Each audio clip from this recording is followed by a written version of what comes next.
Tonight on The Reno Show, Rowan's here to give us some simple tips to hanging your art and mirrors on your walls. I'll be sharing my top 6 design principles with you. Jen from Interiors Addicts will be revealing the top kitchen trends for 2018. And Mark Campbell is back to give us the scoop on the Queensland market, as well as Denise Duffield-Thomas talking to us about all things money blocks and how you can get around them. Welcome to The Reno Show.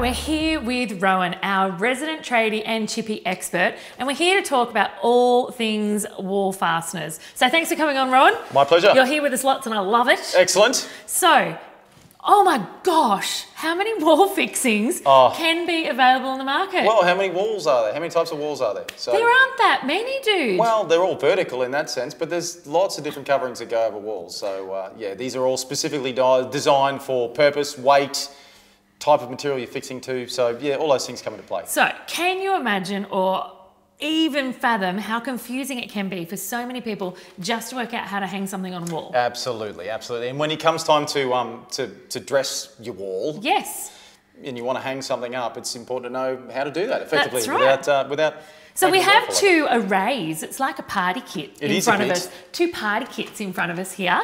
So we have a timber plasterboard actually, fastening kit, and we have a masonry fastening kit. That's right. So just in case, I know we have some super experienced renovators that tune into the show, but we also have some people that are truly just starting out. So can you help them out with what technically constitutes masonry?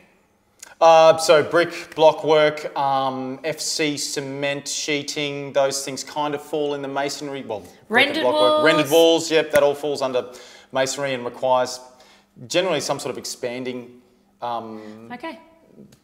fixing. So like depending on weight, like a dynabolt or a plug, something like this where you put that into the wall, you pre-drill, put that into the wall, and then as you put your fixing into that, it expands inside. I don't know if you can see that, we'll put it over here on the camera. You pre-drill, put that in the wall, and as you put your fixing into that, that will expand, and that will actually, through friction, will be what holds that in the wall. So what you're saying is we can't really be using masonry fittings in plasterboard and plasterboard in masonry. No, it doesn't work that way. We can't just go, it'll be all right. No, it won't be all right. All right. They're specifically designed for specific purposes. So if you don't use them for design purpose, then almost guaranteed to fail at some stage. You're not going to get the right result. No, that's right. That's right. And you're going to you may potentially do more damage than you would like. Okay, so, and you know what, that's a really good point, because it's not only damage to the wall when it comes out. When you think about it, if you're hanging something on the wall, if you're hanging a piece of art, you're hanging family photos, you're hanging like a really big mirror. I've got lots of lovely, beautiful mirrors here at the residence, that it's about, first of all, the piece that's coming off the wall when it hits the floor. It's about the wall, and then the other thing, which I have had a little bit of experience with, is the damage that it does to the floor. Yeah, exactly. When it hits it, you know, because there's nothing worse than coming home and you go, wow, I smashed my mirror, there's a hole in my wall, and I've completely smashed up my brand new tiles or whatever it might be. So what seems like a really simple little thing can have quite big ramifications. That's right. Okay, so let's hit the plasterboard box first. Okay. Cool? All right. So these little cool dudes, I actually don't mind these dudes. And the reason I don't mind these, I don't know if you can see them, they're like a little sawtooth and they have little nail holes that go into the side. That's right. I don't mind that because it allows the art or the hanging to hang really close to the wall. Pretty flush, almost a flush fit. Exactly. So, and then this, for me, the next big winner is actually these for a similar reason. I don't know if you guys can see it. Super flush fit, but I'm in love with these. Raw plugs, how good are they? So what are they called? Well, they're raw plugs, or they're normally just named after whatever brand brings them out. Well, I call them raw plugs, but yeah. So the reason that I'm an epic fan of these... Or wall mates, sorry, wall mates as well. They're commonly referred to as wall mates. Okay, so, cool. Yeah. The reason I'm a huge fan of these is you don't actually have to have a screw that goes into them. You can literally just get your Phillips head, screw that puppy in the wall. We call that self-tapping. So it'll cut its own thread. So you just mark whereabouts you want to put your hanging, your fixing, and then you start with this and just screw it into the wall, provided, of course, that you've missed the stud, because if there's a stud behind it, it'll go into the wall till it goes through the sheet, and then it will hit the stud and it won't keep biting. Okay, so this is a really important conversation. So usually in the old, I remember when my dad used to hang out and he'd go, Lorraine, that's my mum, Laurie, I need to find a stud, and that's where you can have your art, love. And so now this is actually the opposite. Yeah, when we're that's using right. plasterboard fixings, not timber, because that was when you used to whack a nail in. Now that we have all these epic fixings that actually are designed for plasterboard, you actually need to avoid the studs. Well, that's in some cases. I mean, you can put a decent screw in if you're going to pick up a stud. It doesn't mean you can't hang where there's a stud. It just means you've got a different. But just not with these. Just not with these. That's right. Okay. So yeah, but these really good, have pretty good strength hold as well. So you can hang some of the heavier pieces with them. If you want to go to something really heavy like mirrors and things like that, I would suggest you can buy similar to this, but you can buy a full plate that will actually do a full span between the studs. Okay. And then you can pick up a stud on either side, and then you can hang to that plate, provided whatever you're fixing is bigger than the plate. Okay. And then that will have much more structural rigidity than one of these, obviously. So you can hang something. Tech talk, isn't it? Structural rigidity. Yeah, I like to sound impressive. Did that impress you? So. And look, for me, all these things in here, I think the most important thing when you're picking up these sorts of things is really reading their specifications. So I'm a much bigger fan of the metal wall mates than I am of the nylon wall mates, to be honest with you. I find that they cut through easier, they snap rarely, whereas I can, maybe it's user error. I don't think so. But I do find these metal ones much better. And the big thing, I guess, is reading the packet, checking what their weight range is. Yeah, always. You won't always find a weight range on some stuff because some manufacturers don't want to indemnify themselves for things falling off the wall. Always better to err on the side of caution. A lot of things will have a weight indication, and you'll generally find that that's massively under what it is capable of carrying, but they've done that just so that you're not going to overload that particular fixing. Nice. Yeah. I love it. The good thing about these too, yeah, once you're finished with them, you can unscrew them from the wall and you're just left with a little fingernail-sized hole. Unlike, so you were talking earlier, this is interesting. Yeah. Do you remember the big old-fashioned butterfly clips as well? Yeah, where like toggle clips. Yeah. Where you screw them in and it literally blows out a big set of wings behind the wall. That's right, yep. Like, to get those out, you just punch them through. Yeah, push them through. Like the old Dynabolts as well, you just have to cut those off and punch them down. And you end up with like a collection of toggles at the bottom of the wall. Everything's inside the wall cavity when you open it up. So one of the big changes with these ones, which we were talking about earlier, which was where this expands as you screw into it, is that to get that out of the wall, because it's expanded, it's actually a bit of a mess. Yeah, you'll get the screw out generally because it would have cut its thread through the plastic fixing, but to get the plastic fixing out of the wall, it can be quite... And that could be a punch through as well. It could be, or But in a masonry wall, that's not much fun. No, it's horrible. Yeah. It's horrible. Okay, so check out some of these. What's your take on these? These are like little... Well, they're just a little, like a pin. A little Martian. Yeah, like a little pin there that I don't know if you can see that. It's quite sharp, and you just, all the holding strength comes from that. No, thank you very much. You'll probably play a record off that. But that's more designed for, well, that will fit like a masonry or a Besser block, something like that. It'll just cut straight into that and hold. Not a great deal of holding strength in these though, because the depth of the length of the pins. Yeah, the length of the pins, the depth of the fixing, and then you put a bit of weight on that, and it's just going to have a tendency to pull out of the wall this way as it comes down. So. And sometimes I've used these, even the littler ones. So there's little varieties of all these, which various is really sizes. cute. 2-pin, 3-pin, 4-pin. That's right.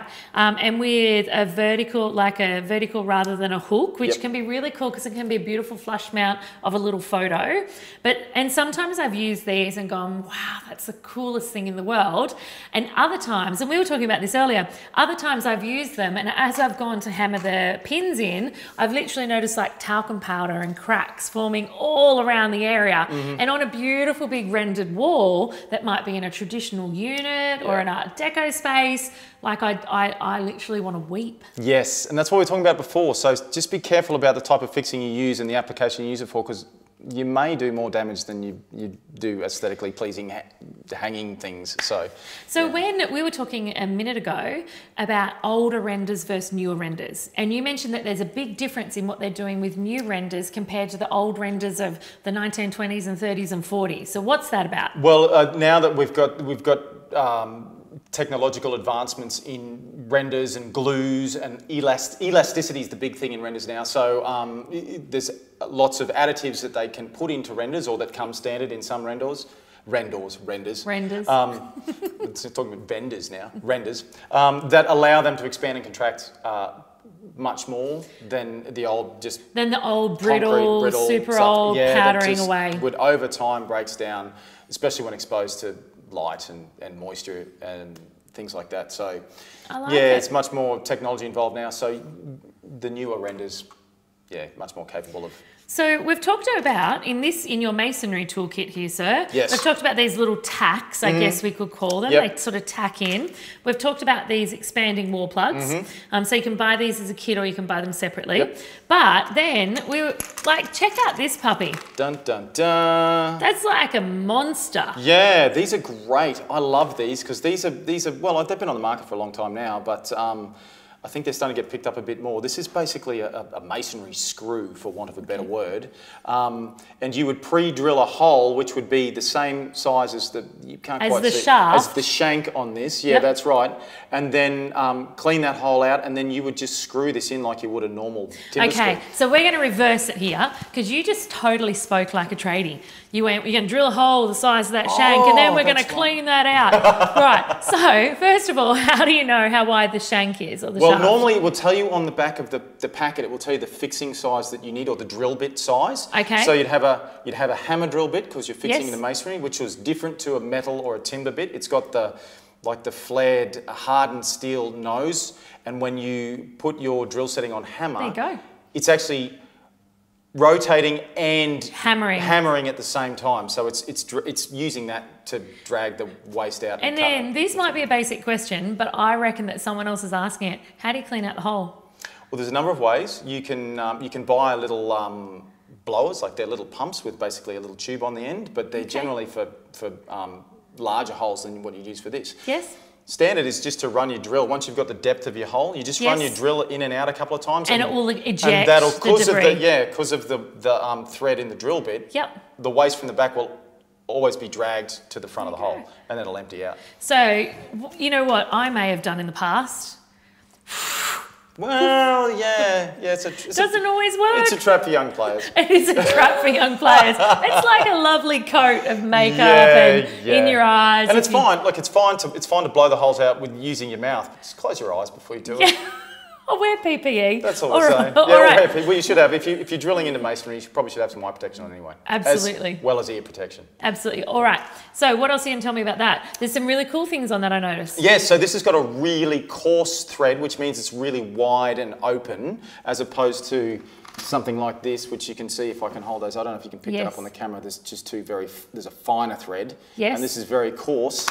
And because this one is a masonry screw, that thread, and you've drilled a hole that's the same size as the shank, so the thread's actually going to cut, the screw is actually going to cut its own thread. Yes. So this coarse thread that's around the screw is actually, you probably can't see it, but it's notched. It's like a serrated knife. It's like a serrated knife. So it will actually cut its own thread when you go in. And the benefit of these too is, when you finish with them, you can just unscrew that, basically. It'll come out of the And wall. it's not going to leave like a massive hole like we're talking about with the plugs. No, well, potentially, like one of these can do. Yeah, and the best part is you can slip one of these really simple hooks onto it. Yep. And hey presto.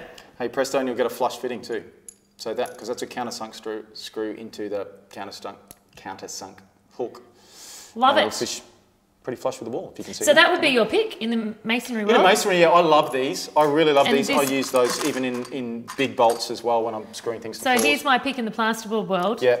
And there's your pick. That's my pick. In the masonry world. Yep. There we have it. What seems so simple, what seems as simple as pie hanging a piece of art, or a mirror or a photo, you really do need to have a look at your substrates. You need to look at what you're fixing into. You need to look at how long you actually might want it there before you change it, and the damage to the wall that you might be causing when you pop it in. But there is so many phenomenal things on the market nowadays. And thanks to Rowan, resident chippy and resident expert in all things tradie, you now have a much better understanding of all things wall fixing. We hope.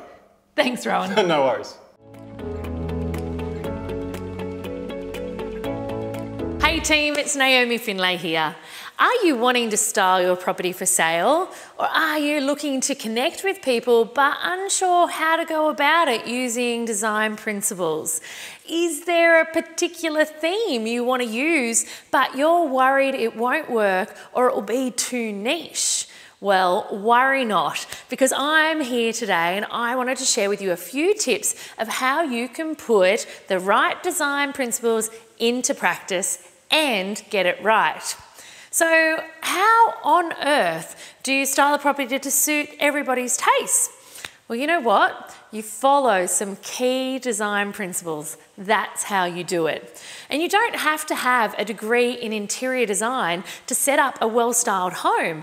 All you need to do is keep an eye out for certain elements that you can make sure you leave the potential buyers drooling over in your property.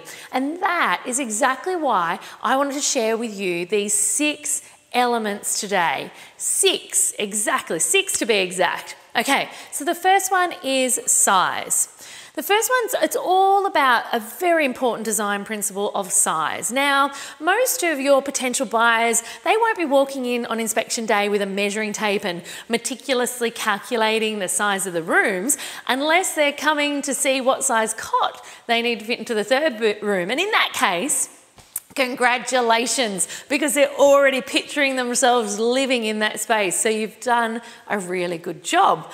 But what most buyers will be doing when they walk in to measure a space, they won't be doing it with numbers. They'll be automatically looking at the space and picturing their kids living in it, or their family and their friends coming over for a barbecue.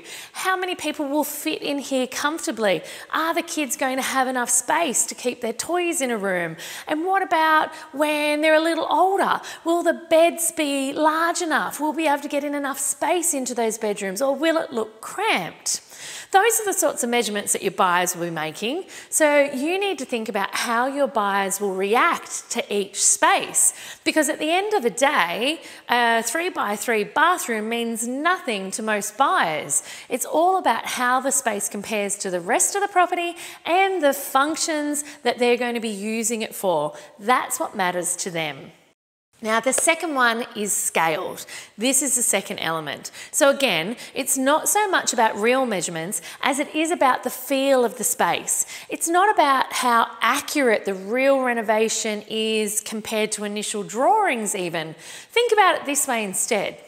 How do the light fittings and the fireplace and the couch and the rug and the coffee table all fit together in the living room?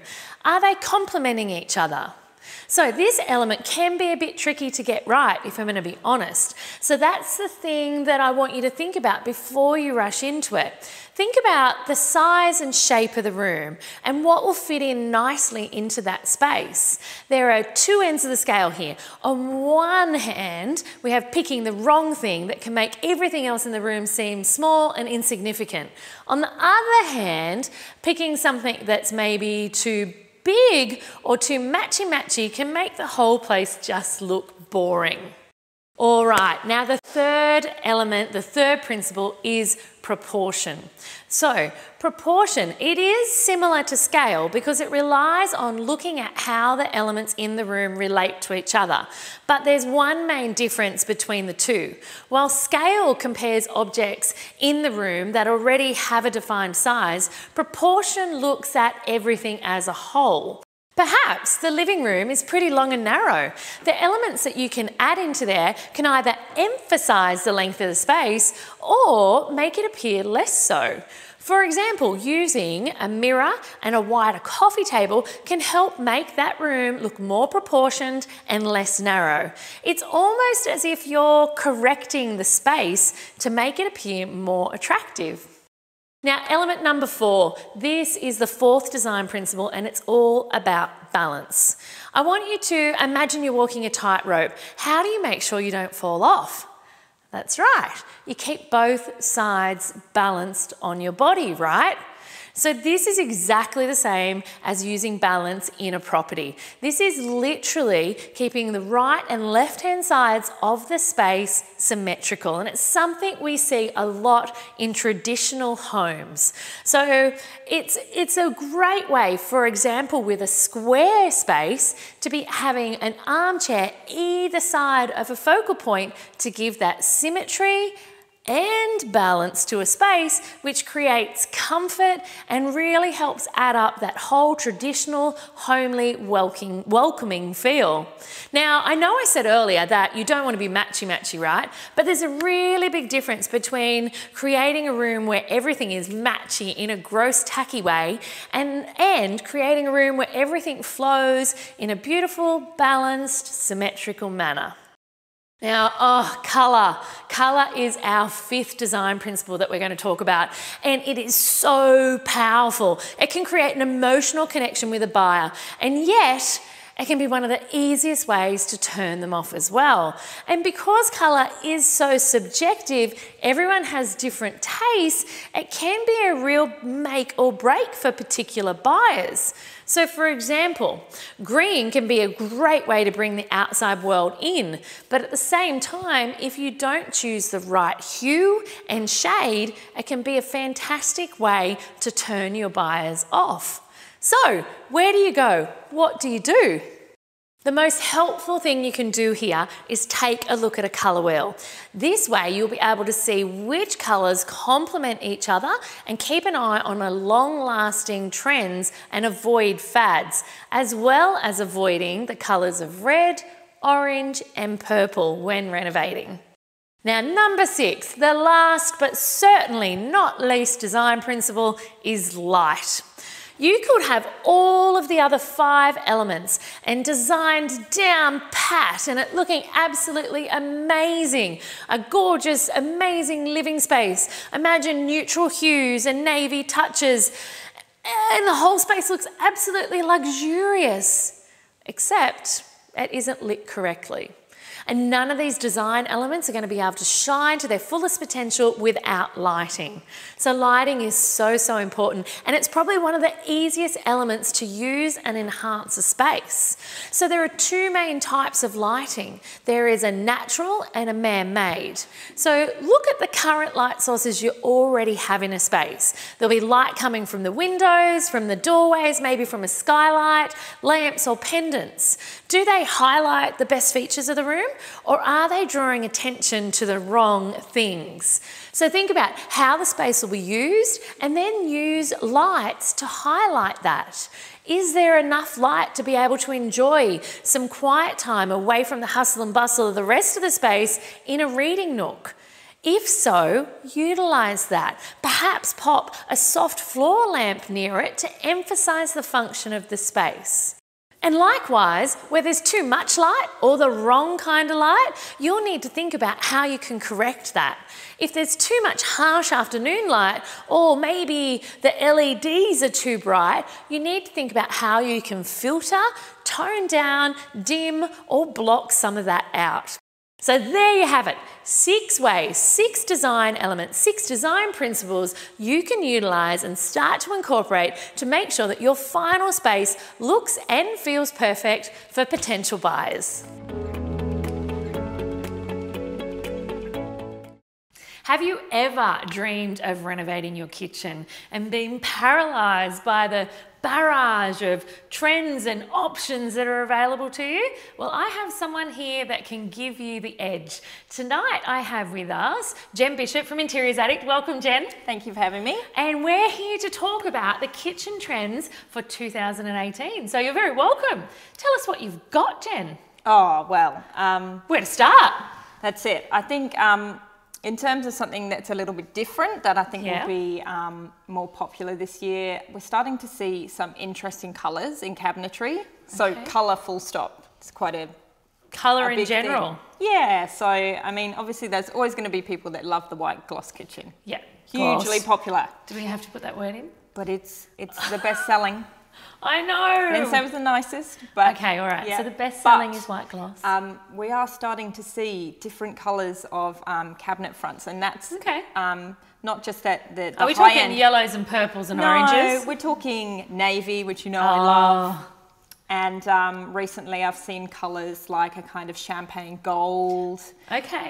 Which sound a bit full on and a bit scary, but it actually can work really well if you perhaps just have one lot of overhead cupboards and then or an underbench run on your island. Exactly. And or exactly, just on the island. I think that's a really nice way to incorporate some of those things, and they can look amazing. Absolutely, absolutely. It just takes a bit of bravery, I think. All right, so colour is number one, colour in cabinetry. Colour, yeah, in terms of something that's quite new. And then I think everything else that I think is going to be big this year is something that's probably started last year and has shown it's going to last. Stay around. Yeah, so that would be things like the bench tops, the thinner the better, basically. Hallelujah. Yep. It's music to my ears. No Streamlines, more 400, simples, no more 600 wedges. No. That doesn't, Lovely. Bigger is not better. Did you hear that? Bigger is not better. Yeah, so you're very thin bench tops.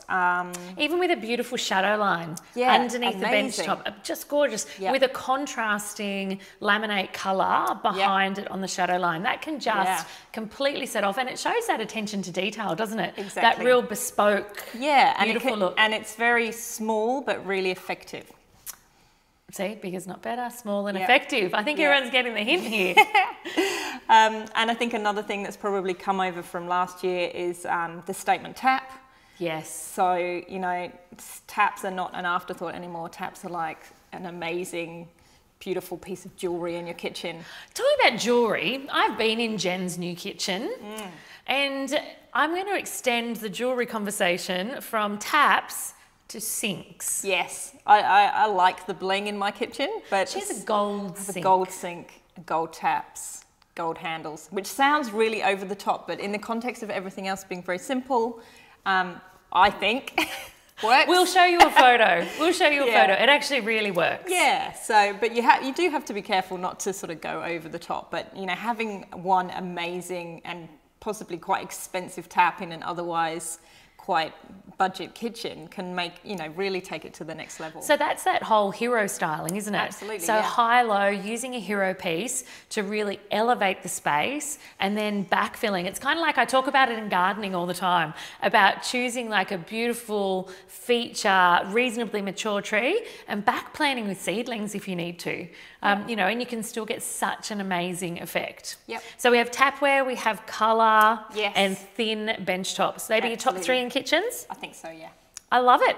So there you go. If you're renovating your kitchen, you have some top trends to investigate and work out how they fit with you, how they fit with your space, and if and when you want to incorporate any of them in. So thanks so much, Jen. We'll see you next time.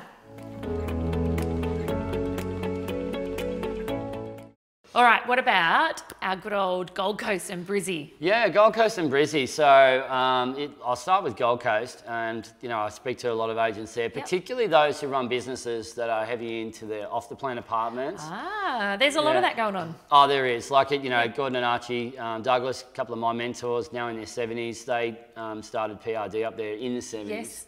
And they did a lot of buildings. I wasn't born then. So they did a lot of project marketing right through that 70s through to 2005. Things really cooled up there around the time of the GFC. A lot of developments ended up in receivership. Yes. And then so those buildings or those development sites were being bought back at pennies on the dollar basically. Yeah. That's an exaggeration, but they were certainly bought at like a very low multiple of what they originally traded for. And they sort of had to really grind it out to get more sales to get these things off the ground. Yes. It was about sort of 1 to 2 years ago that sort of the last of those receivership sales started washing through. Yes. A lower percentage of them were receivership. And you started seeing a lot more purchasing, particularly from the Asian market. Yes, loving absolutely. the Gold Coast, loving that Australian weather. Loving the lifestyle. Yeah, and they'll literally walk through town, go to these display suites, see an apartment and be buying one. Foreign Investment Review Board has really affected that now. It's slowed it up again. With the stamp duties getting up to around 8%. of purchase price. It's not as lucrative to move capital out of China now into Australia, but some people are still seeing it if they qualify for the guidelines. Yes. That it's worth their while to do that because, you know, for what you're seeing over there with inflation rates, for the slightly difficult political environment you've got over there, in the way that their government's set up, some people are saying, look, I still want to be part of Australia's economy and potentially come and live over here. And you're still noticing, so you're noticing that there's a difference now in the market to a couple of years ago? Yeah, well, they've got the Commonwealth Games in Gold Coast. That's a huge economic driver. The light rail project has been a success. There's a bit of pain when it was going through, but now it's there. Like, it's getting really well utilised. And it's just so great for moving locals about as well as the tourists. It's connecting up all of those, you know, little centres like your Broadbeach and your Gold Coast and your Mermaid Beach and absolutely. Where it was before, it was like, you know, quite difficult to get from one to the other, and there was unless you had a car. Exactly. Absolutely. Yeah, so Gold Coast is definitely having a good recovery. We're seeing that in both the housing market and in the apartment market. And again, that probably one of the challenges it does have is that the planning guidelines are so open there that it's very easy to build another tower of apartments. Yes. So it comes back to the age-old thing of like location. If you're getting something in a location that's really hard to replicate, then that's a good one. If you're in a location where you can see that there's literally like towers everywhere, and it's not an exclusive part of beach, and it's not exclusively close to the best part of the CBD. Then that's going to be something that could easily be replicated, therefore stifle the growth. Absolutely. Yeah. Are you seeing that ripple onto Brizzy as well? Well, it's probably, Brizzy's its own thing. So Brizzy is its own capital city, whereas Gold Coast, you know, it's more of a sort of 500,000 sort of populace, more like the Newcastle size. So Brisbane, it's one of those things where at the moment it's gone through a little bit of an oversupply in apartments in certain areas. But that supply is getting gobbled up by population growth. So people freak out about this. They say oversupplied. Now, is it It's like one of those scary words, over. Yeah, and look, I'm talking to people who are advising and moving a lot of capital around in Brizzy, and you know, they're talking about this oversupply and how much drama's been added to it by a lot of the time media companies. Possibly based out of Melbourne, possibly based out of Sydney. So Brizzy's due for some more growth again. It has been very open planning guidelines again, so lots of apartments have been built. But with the population growth that's going on, like there might be 12, there might be 18 months of oversupply. But what happens is that means better deals for buyers. Absolutely. You can negotiate really hard with the developers. You can get inclusions thrown in. You can get rental guarantees. You can get stamp duty refunded to you in cash. Like there's all of these opportunities when the market's a little bit, I suppose, spoiled for choice. But, you know, 18 months from now, when the population has grown at the projected rates, because the jobs are there, everything's good in that regard, all of a sudden there's a little bit of a shortage, and you don't know when it's hit the bottom until it starts going up. That's right. The deals you never know when anymore. it's going to turn. That's right. So the deals aren't on anymore. The projections are good. What's working well in apartments there is boutique buildings. In good locations, close to the CBD, but you know, sort of 50 and under apartments. Do you know what's really interesting? The key that I've picked up there is things not being able to be mass replicated. Like that's the couple of times I've heard that about it. If you're going to be looking at something, make sure it's not something that can just be mass replicated and dilute your impact. Yes, exactly. So, and you're seeing that with housing stock as well, of course. So townhouses are becoming very popular, getting them close to the city, close to the river. But those Queenslanders, those classic Queenslanders. Oh my gosh, the Queenslanders. My dream house. Oh, they're great. Like, and they're a great reno proposition. Fantastic reno. There's some really villagey sort of environments in around Brisbane, just outside the city. Yes, there are. Yeah, so those are the ones that we're seeing that there's ongoing demand. The auctions are strong. Brisbane is a market where you do see auctions, and it's a good method of sale. They've got different legislation about how auctions work, which we'll talk to in another episode. We will, I'm sure. Very important. But yeah, definitely has been some green shoots in the good areas. So the tip on Brisbane is, you know, pick blue chip and pick somewhere that's not easy to replicate. Okay, cool. On the couch with us next, we have Denise Duffield-Thomas from Denise dt.com. So Denise, welcome back to the show. Hi, thanks. Very welcome back. Now, we're going to be talking tonight with Denise about money blocks. Yeah. And most importantly, how money blocks can really, really get in your way on a renovation project. Whether you're flipping or whether you're staying in the house, money blocks can really kind of screw with you. Absolutely. So most of the work I do is with entrepreneurs on their money blocks that hold them back from making money in their business. But the truth is everyone has money blocks in some way. We all have them. Especially when you're trying to do something a little bit out of the norm. So what I find is with a lot of people who want to What do you mean by out of the norm? Okay, so people who want to be professional renovators, generally, maybe your friends and family are kind of like, are you crazy? Can you really make money out of this? Like, this isn't the right time, all this kind of stuff. So you might have found that you want a different way of making money for yourself and your family. Maybe you want to do it for more freedom and flexibility in your life, to get rid of the 9 to 5, whatever. And you will find that a lot of people don't really understand that, and you'll get a lot of people trying to talk you out of it, which in turn can activate your money blocks even more and kind of almost paralyze you a little bit from taking the action that you need to take. Well, it gives power to your money blocks, doesn't it? Oh, absolutely. It kind of like supersizes them on steroids because you're like, oh my gosh, someone externally is validating them. Absolutely. And what I find is that when most people are in their 9 to 5 job, their money blocks aren't as apparent, right? Because they are paid a salary. No, exactly. You're paid a regular salary. You don't have to think like, am I going to get paid tomorrow? Am I worthy of getting my paycheck? You just get it. And similarly, if you're in a business where you're selling something for somebody else, you don't have to set your prices. You don't have to have money conversations. You don't have to say, I'm worth it. No, absolutely. So the award says that for you. It does. Yeah. But then when you're trying to do something for yourself, you find yourself having money conversations all the time. And that can be really difficult for people, especially if you are wanting to negotiate prices. You have to then, set your pricing if you're flipping or you're selling. Or what you're willing to pay your trades. Absolutely. Or what you're willing to invest in a piece of furniture or tiles for the wall. There can be that, oh my God, can I really spend that on this when there's starving children in the world? Or when I never had it as a child? Or all those sorts of things. What have been some of your money blocks in your property journey?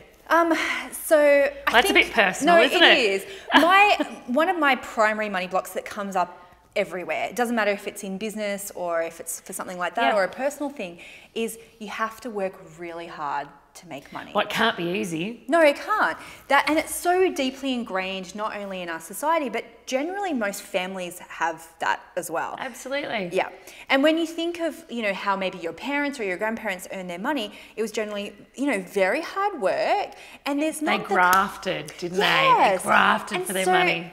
Doing something where maybe you do a couple of renos a year and you can make, a big chunk of money, it kind of feels a little bit against the grain. Feels like you're cheating. Especially if you love it. Yeah, I'm cheating because I love it and I can make heaps of money doing it. Absolutely. And you've heard people say things like, I love this so much I would do it for free. Yeah. Right? Which is a really interesting block in itself, because isn't it okay to make money doing something you love?